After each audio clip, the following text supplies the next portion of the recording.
welcome back. I have with me on the phone one of my clients that has been with me for a very long time, Johnny. Hey, Johnny. Hey, K Paso, what's happening? We are going to cover a bunch of spiritual questions that a lot of you guys have had, and I figured Johnny and I can actually answer you guys' quite well. He's going to ask the questions, and I'm going to answer. A lot of these questions, or hopefully some of them at least, will relate to what you guys have been going through spiritually and spiritual questions that you guys might have for me. Welcome to my life adventures. I'm the one and only Monica the Spirit Queen. I'm a professional psychic medium and a paranormal investigator. My crew and I lurk in the shadows at night, hunting spirits and demons. I do readings, break black magic spells, travel, expose fake psychics, and have clients from around the world.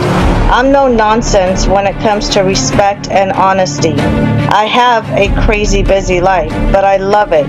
My family keeps me going with their love and support. I will never give up, no matter what demons I have to face. Just to let you guys know real quick, Johnny has been a client of mine for a very long time now. He's going to tell you guys his experiences with me, but he also takes my mentoring classes, which a lot of you guys or everybody should take, because we do talk about the secrets of spirituality, right? And we go in depth to what's real and what's not, because we do see like a lot of fake videos out there that people just make, you know, for clout or for attention or to make money off of the ones that are blind and don't realize that they're getting scammed when it comes to spirituality. And there's a lot of fake videos out there. Johnny, you've even asked me so many times, Monica, have you seen this video? Have you seen that video? And I say no, because I don't waste my time on fake stuff, otherwise my blood pressure will go through the roof.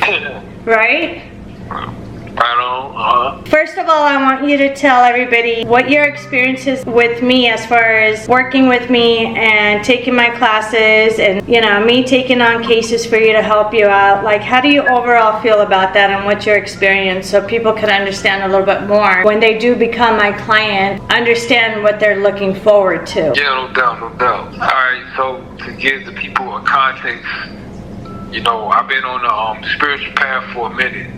Like, seriously, since 2006 is when I started learning Reiki. And since I had a background in martial arts, and at the time I was probably doing like some work in retail or something, and I had a business selling juice or something like that. But I took the Reiki training serious and went deeper. And then fast forward, I stayed with it for a while. And then I eventually grew into doing healing work, helping, specifically like helping women that have been in like abusive situations, or, you know, just need to clear their energy, or clear blocked energy in their bodies. And the way I came across your information, because what was going on is, you know, though I was helping them clear and heal, I guess they were talking about, you know, the benefits of what was going on. That's when I started getting like weird, you know, weird spiritual attacks, you know, right. That would come at various times. And really there was a situation that had to do with a young lady. I don't know exactly what she did, you know, when I wasn't around her, but clearly she was doing some things spiritually. I had to call you up and get another opinion on it, another pair of eyes on it, because from the healing perspective, that's all I was familiar with. There's more than one spectrum. True. I've been helping Johnny for a while now when it comes to his spiritual journey, spiritual attacks, because apparently certain people that practice spirituality can't behave, so I have to kind of put them in their place, right? How's your experience with my mentoring classes? I don't want you to go into details of everything that you learned, but just like generalize everything when it comes to taking my mentoring classes and how it benefited you and how it's going to continue to benefit you in the long run. Okay. I was rubbing my hands together because I was going to go into the wild stuff. But, you know, alright. So, yeah, the classes, you know, they're been a great help, because, like I said, you know, there's more than one spectrum on the spiritual plane, and I have no, like, instead of trying to figure things out, which can be dangerous if you don't know, what a person, anyone that's pursuing, if they don't know what they're doing, it's best to start with the pros, start with the professionals, ask some questions, get some feedback before getting your hands in things, because you get yourself into deeper things that you can pull yourself out of, kind of like quicksand. Right. So with the classes, we talk about a background in, the martial arts and, a little bit of street fighting, things like that. Your perspective on things helps balance it out, because you deal with pretty much everything from mediumship, which is, that there's different ranges there, communicating with people that passed or people that need to cross over, all the way to dealing with different spiritual attacks in this the world, this society and the world at large is becoming more and more spiritual as we go, and people are having more and more experiences and questions, and so you're able to help me with a lot of things, more on a darker spectrum that I don't have much experience in, right, other than just surviving. Right. So instead of just surviving things, I was like, well, let me take a more assertive approach, because I want to learn everything. So not just healing, but whatever my gifting is, or whatever the path is for me, for where I need to grow.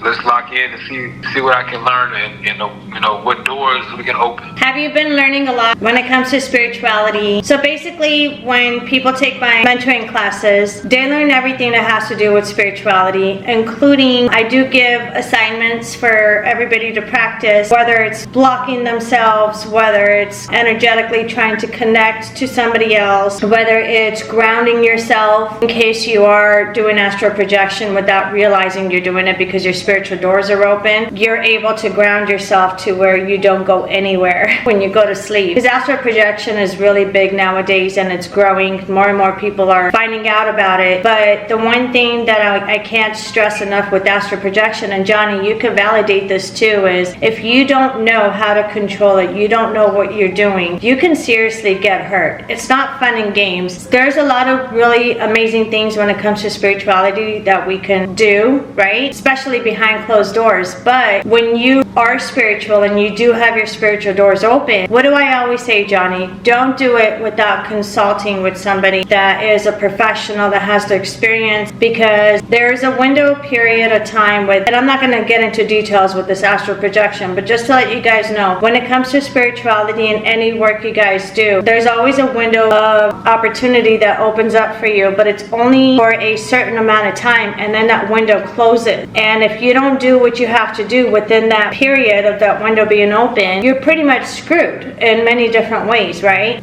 Yeah. So yeah, there's I don't know how far deep you are going through, but yeah, there's definitely some precautions everyone needs to take. I mean, we human beings, we're naturally spiritual, so a lot of things go on. We naturally find ourselves here and there, but when you intentionally go on this path, you need to be aware of, some of the downsides, not just the positive parts. And I believe there's a lot of people doing videos and talking about out-of-body experiences and all. It sounds nice. Right. There's a lot of positivity, a lot of good things when it comes to spirituality, a lot of benefits, right, that I've taught you as well. There's still a lot more down the road to learn from. But again, when it comes to spirituality, I know like a lot of people have questions, whether it's real or not, or going into details about certain things when it comes to spirituality. Well, every week that Johnny and I do classes together, our sessions,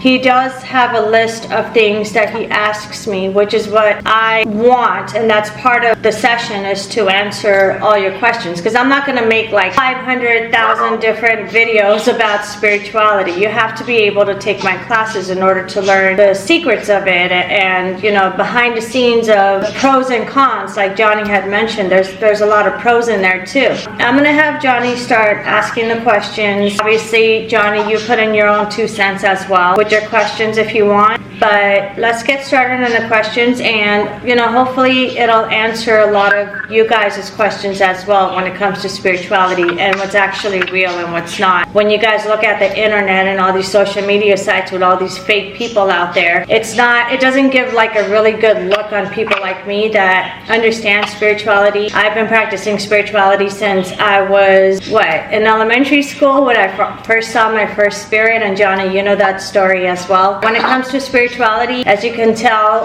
in a lot of my videos when I post them, I make a lot of videos. Some I decide to post, some I don't. But the ones I post as well, you guys could see that I'm just sitting here smoking a cigarette, having a glass of wine, or even sometimes during a reading having my first dinner, my first meal of the day, because I'm so busy doing everything else when it comes to this type of work for my clients. You know, it's really important to understand about spirituality before you guys dive into it. And then that's where I get a lot of my clients from too, is because some people decide, oh well, I can go ahead and do this and do that, you know, dabble with spirituality, but then when it comes to the real world, they don't really know what they're doing, and they get themselves in trouble, and then they contact me to help, which I don't mind. That's what I'm here for. I'm here to help you guys out. But let's go ahead and start with the questions. Oh yeah. And then also too, sometimes people are doing the right thing, and they're curious about different topics in spirituality.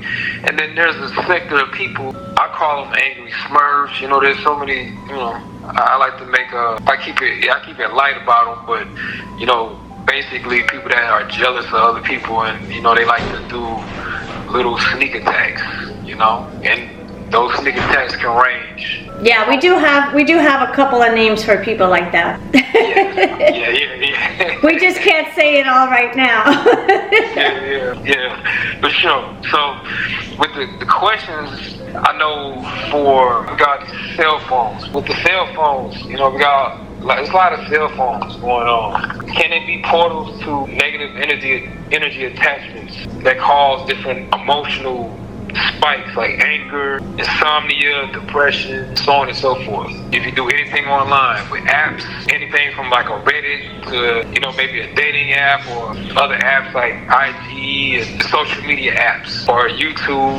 Okay, Any access to online, can it be a portal? Is what I'm saying. Like, can negative entity or negative spirits find themselves attaching to other people through the phone devices, through these different outlets? All right, that's a really good question. So when it comes to cell phones or any electronic devices, spirits can and will, and they do a lot of times, do connect to electronic devices, and that's how a lot of them energize themselves, and that's how a lot of them come through to speak up, you know, to communicate with us. It can come through any electronic devices. Now, you can use your cell phone, you can use your TV, you can use your laptop, your computer, or your iPad. It doesn't matter what it is. When it comes to electronic devices, definitely spirits can come through and give messages if they want. I mean, for example, a few years ago when we had a condo back in the day, this was almost like 20 years ago, there was a dark demonic entity that had come through my speakers, and my speakers were not plugged in. They were turned off, and they're just speakers for my TV in the living room. We had just moved there, so we hadn't plugged everything in yet. About 10 o'clock at night, an entity went through the speakers. Again, let me remind you, the speakers were not plugged in. It was not plugged into the wall. There's no electronic connection going through it, but because it still is an electronic device, they can make it work. Spirits can make it work. And an entity came through and said, get out, like 3 times within a 15-minute period of time we were there. Of course, we left the house for a while because I had to get my family out, and then of course I had to do the cleansing in the house and get rid of the entity before I allowed my family to come back in. The only way that you can allow entities to affect you when it comes to cell phones is if you energetically connect to whatever you're watching. Just like, for example, because a cell phone is a screen, right? Whether it's a phone screen or a TV screen or a laptop, whatever you're watching, like, have you seen some paranormal shows when they come across like a haunted doll and then they say, look into the doll's eyes if you dare scare if something's gonna happen. Well, technically, nothing will happen through the screen if you don't allow it to happen. If it doesn't faze you and if you're just watching it for entertainment purposes. Same thing with phones. People use their phones all the time. They go on TikTok, Instagram, Facebook, you know, Twitter, and all, X or whatever. So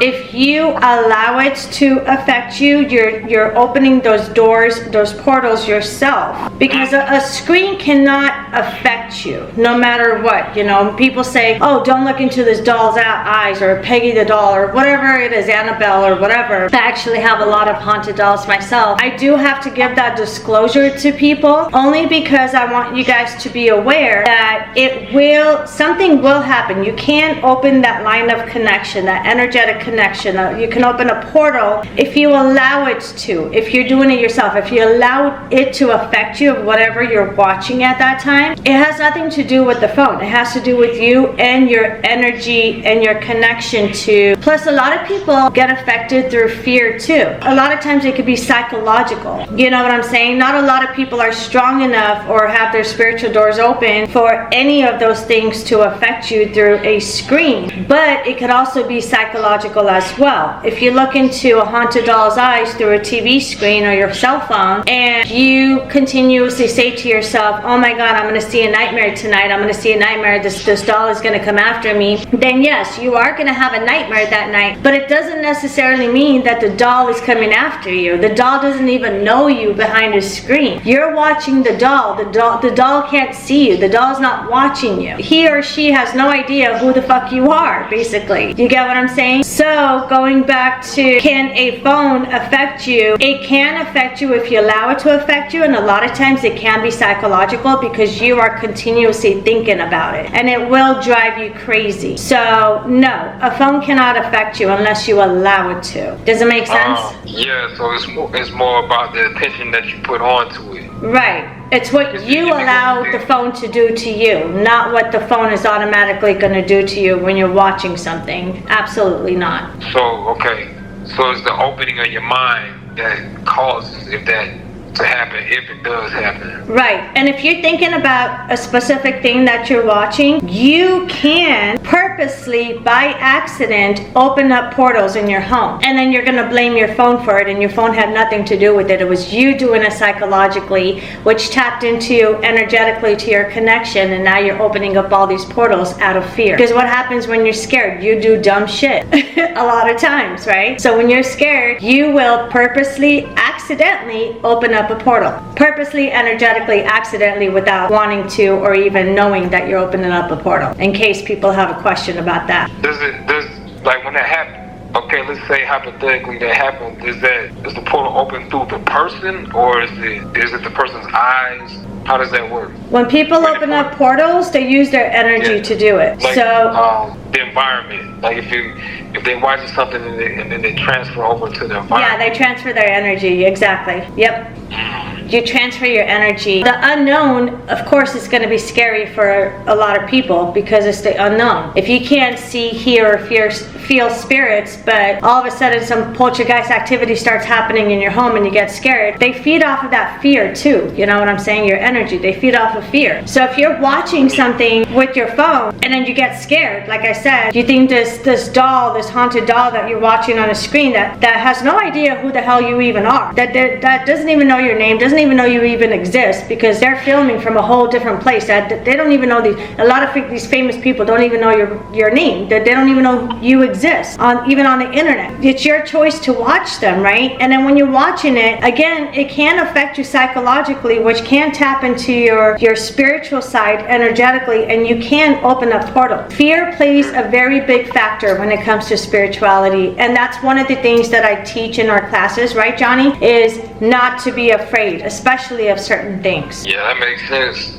I wondered about those CCTV videos that go viral about, it shows different events, different people's behavior while they're sleeping or shifting around. Right. And that can mean various of different things. It could mean that they have some kind of an attachment, a spiritual attachment or a demonic attachment. It can mean that, they probably went to bed. That's another thing too, is nightmares can actually open up portals too. So if you go to bed and you're tossing and turning, and you go to bed angry, pissed off, upset, sad, whatever emotions, negative emotions, and you have a nightmare, you can manifest that nightmare and actually open up a portal in your home as well. Because it's your energy. What happens when you're sleeping and dreaming? You feel like you're there at the moment. It's like astral projection without actually traveling. And it's obviously connected to your energy. So you can accidentally open up portals while you're having a nightmare. Yes, there needs to be more discussions like this about energy, because we don't, energy is so, it's an intelligence, and we're doing a lot of things unconsciously, not knowing what the impact is. Right, exactly. What's the next question? Kind of touched on something I was going to ask already. The paranormal, it's like the telltale signs there's paranormal activity, like in a household or like at a business office or something like that. Light flickering on and off. Random things happening. What are some other signs versus other people's behavior, like temperature in the room or sounds or noises or things like that? What are some other telltale signs for paranormal activity, or there's something spiritually else going on in that environment? What are the signs that let you know if there's a spirit around? Yes. That's a great question. There's many different ways of figuring out that there's a spiritual attachment. It doesn't even have to be a spiritual attachment. I'm going to retract that right now. Anytime there's a spirit around, if there's spiritual activities around, sometimes there will be zero activity. You don't have to see a chair flying across the room or pictures falling off the wall or crosses being turned upside down or any of that stuff, like the poltergeist stuff that happens. But yes, you are right. You can actually walk in through these pockets of whole areas in rooms. I think the most interesting, funny, and the most dumbest questions all put together is when people ask me after almost 15, 20 years of doing this for the public, ask me, Monica, are you haunted? Are you ever haunted? I love you guys to death, but stop asking me that question. That is the most dumbest question anyone could ask me, especially with the spiritual work that I'm doing. I always have one foot here and one foot in the spiritual realm. So yes, to answer and sum up everyone's questions, Monica is always haunted. Now, there are times when, for example, I get fed up with spirituality, especially a lot more lately because there's a lot going on. Nothing bad, but still, a lot of things that I'm taking care of at the moment. And when I have a spirit that is nagging at me, I have a spirit, even my own spirits, I'm talking about my own spirits here that I have, bugging the shit out of me where,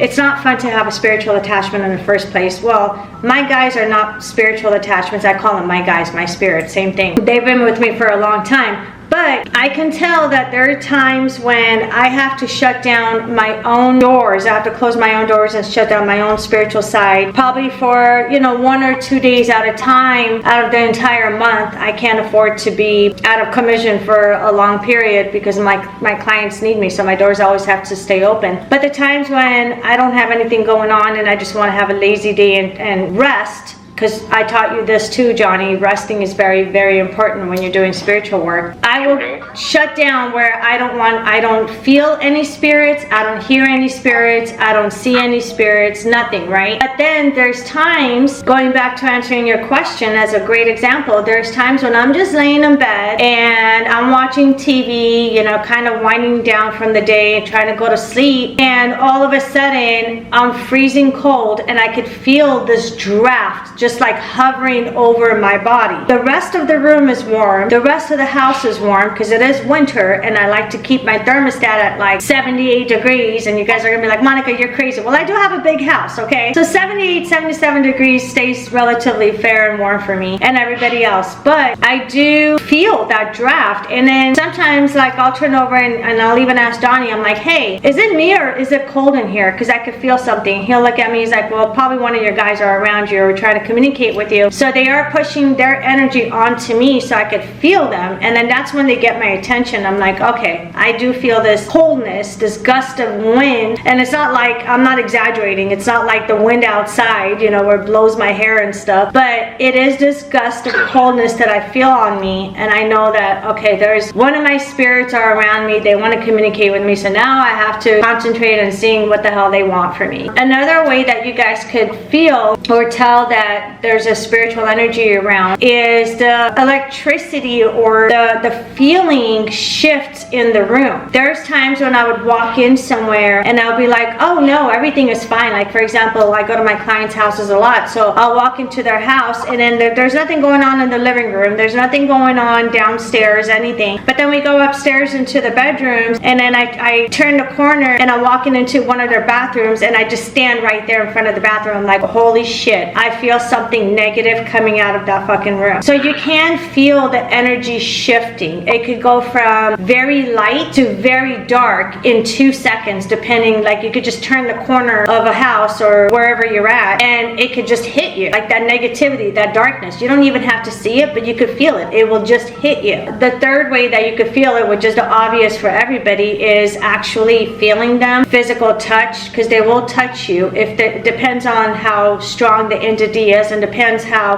much energy that spirit has. Stronger they are, that means they're energetically charged really well. They have a lot of energy and they use that energy to physically touch you, and for you to be able to feel them, that's a very strong entity that's touching you. Or you can hear them, and it's not always growls. Like this is why I get so frustrated with the fake ones out there that make dumb videos. You know, you don't always hear growls when it comes to hearing spirits talking. Okay, so stop exaggerating. That's not the Conjuring movie or all this other bull. You don't always hear growls. There are spiritual beings that are able to communicate with you like my spirits are, or you know, other spirits I go and have communications with, that they actually do talk to you. Just like you and I are talking right now. They do communicate, they do talk to you. So there are... That's real. Exactly. And sometimes they do it telepathically as well, which is big in the spiritual realm, is telepathically. It's you use your mind 90% of the time when it comes to spirituality. Your energy and your mind, you put them together, you could create something really amazing when it comes to spirituality. You can actually open your spiritual doors a lot more if you're working together with your energy and your mind. But that goes for later on. I don't recommend anyone doing that shit and then coming back and saying, Monica, you just made me do that. No, I don't make anyone do anything. Don't do it. This is a disclosure. Don't do any of the stuff Johnny and I are discussing tonight, okay? Do not copy us. Do not. If you want the help that you need, you can always contact me at monicaspiritqueen.com. Make sure that you leave your phone number. Without a phone number, I don't waste my time. Your emails automatically get deleted, and I don't even take care of that stuff, just like I don't take care of the financial shit anymore either. I'm free from that. When it comes to spirituality, you guys need to be careful of what you guys are doing. Pure and simple. And you need to take my mentoring classes as well. But yeah, there's so many different ways that you can actually feel that there's a spiritual being next to you. Sometimes it can be psychological and your mind could play tricks on you, but if you feel other things rather than just thinking that it's in your mind, that you're feeling stuff around you, if you actually physically see things or feel things around you, then you're not crazy. There's actually a spiritual being around you. Okay. So so with the spiritual being around, another question is, what's the difference between a familiar spirit? Difference between what? Or a familiar spirit or a trickster spirit. Because sometimes there's we have a loved one that passed. Mm-hmm. There could have been some unresolved things on the table, but sometimes things work themselves out on a spiritual level when we rest. Mm-hmm. But if we hear a voice or feel an impression while we're resting, that it seems like it could be that loved one that was lost. How do we know that is not a trickster spirit, or is that a familiar spirit? Because I know a lot of these spirits, they want that attention and energy from humans. So how do we know this is either, yes, this could be our loved one that passed, or it's a familiar spirit or a trickster spirit? That's a really good question. So first and foremost, if you have to question what spirit is around you, whether it's a good spirit, and you're saying a trickster, let me translate that so everybody can understand. Trickster means other than your loved one, that's trying to trick you into making you think that it is your loved one, but in reality it's not. And how do you determine if it is your loved one or not? Well, number one, you contact me so I can look into it first and foremost. But in the meantime, you guys can feel the energy. If it is a relative or a loved one of yours, a true entity, you will feel that familiar feeling between the two of you when that individual was still alive with us. You understand what I'm saying? If you feel that same energetic connection, if you feel that same personality per se of that person, right, then you would know that yes, that is my relative. I don't allow my loved ones to visit me, number one, because it's very, very dangerous. You don't want a loved one to stick with you and live with you in your own home and visit you as often as they would love, or as often as you would love, because it's not safe for them. We are surrounded by a lot of demonic entities, a lot of darkness on this earth.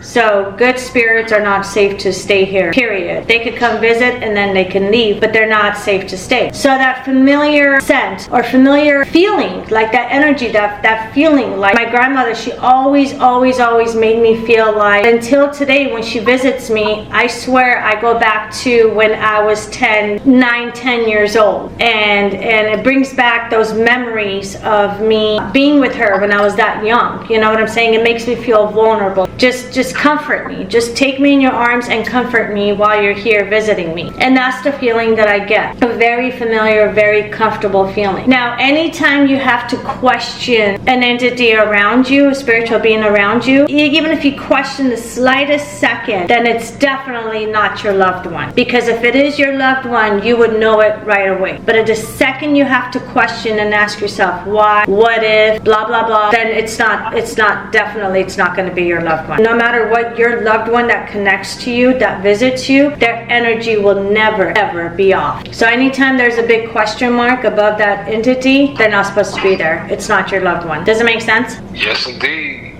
Yes, indeed.